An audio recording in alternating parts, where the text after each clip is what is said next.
జేసీ ప్రభాకర్ రెడ్డితో పెద్ద యుద్ధమే చేశారు కదా! సో, ఫైనల్‌గా మీరే గెలిచారనుకోవచ్చా? కేస్ పెట్టడం జరిగింది. ఉమెన్ కమిషన్‌కి పంపించడం జరిగింది. ఉమెన్ కమిషన్ వచ్చేసేసి పోలీస్ స్టేషన్‌కి మళ్ళీ వాళ్ళు కేస్ తీసుకోమని వాళ్ళు ఒకటి పంపిస్తారు గదా! ఒక లెటరు, ఒక ఇన్‌స్ట్రక్షన్స్ ఇవ్వడం జరిగింది. సో, నేను కూడా కమిషనరేట్‌లో ఇవ్వడం జరిగింది. లాయర్ నోటీస్ పంపితే అక్కడ ఉన్న లోకల్ పోస్ట్‌మెన్‌లని మేనేజ్ చేసి, ఎందుకంటే వాళ్ళు మేనేజ్ చేస్తారు గదా! వాళ్ళు ఎంత హ్మ్. చిల్లర వాళ్ళన్నది అతను ప్రూవ్ చేసుకున్నాడు. నేను ఇంత చిల్లర అని. ఒక కోర్టు నుంచి నోటీస్ వస్తే మర్యాదస్తుడు మన్ మ రాజ్యాంగాన్ని ఫాలో అయ్యేవాడైతే నోటీస్ రిసీవ్ చేసుకోవాలి.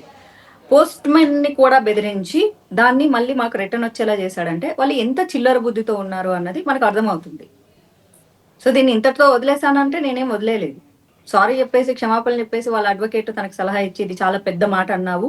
రేపొద్దున ఇది చాలా పెద్ద ప్రాబ్లమ్ అవుతుంది. ఆడపిల్లల మీద మాట అంటే ఇమ్మీడియేట్‌గా సారీ జెప్పేసేసేయి. సారీ జెప్పేసేస్తే నీ మీద చెడ్డ పేరు రాకుండా ఉంటుందని" వాళ్ళ ఇద్దరు అడ్వకేట్‌లు సలహాలిస్తే, ఆయన వచ్చి ఫార్మల్ సారీ నా మొహం మీద సో, దీని దీని బ్యాక్‌గ్రౌండ్ వర్క్ మొత్తం నేను జేసా. అన్ని డీటెయిల్స్ తీసుకున్నా.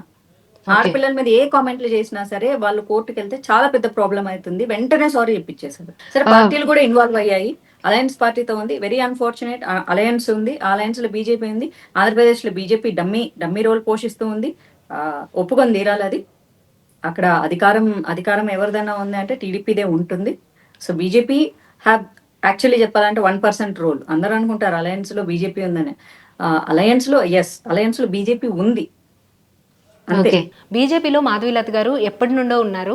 కానీ ఇప్పటికి కూడా బీజేపీ పార్టీ తరపున గాని, లేదంటే గవర్నమెంట్ తరపున గాని ఎటువంటి బాధ్యతలు తీసుకోలేదు. ఎందుకంటారు? అమ్మాయి ఎక్కడైనా ఏ పార్టీ అయినా బీజేపీ అనే గాదు, ఇంకోటనే గాదు, ఇంకోటనే గాదు 10 సార్లు అడగాలి. అడుక్కోవాలి. ఆళ్ళ కాళ్ళు, ఈళ్ళ కాళ్ళు పట్టుకోవాలి.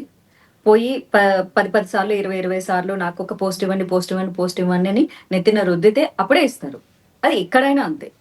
All party. ఇక లేకపోతే పనికిమాలిన చెత్త పనులు ఏమన్నా చేయాలి సినిమా ఇండస్ట్రీలో. సినిమా ఇండస్ట్రీలోనే మనకు కమిట్మెంట్లు ఇవ్వనప్పుడు పాలిటీషియన్స్ కమిట్మెంట్లు ఇచ్చే సమస్య లేదు. ఓకే. ఎవడు ఏమన్నా మాట్లాడుకొని.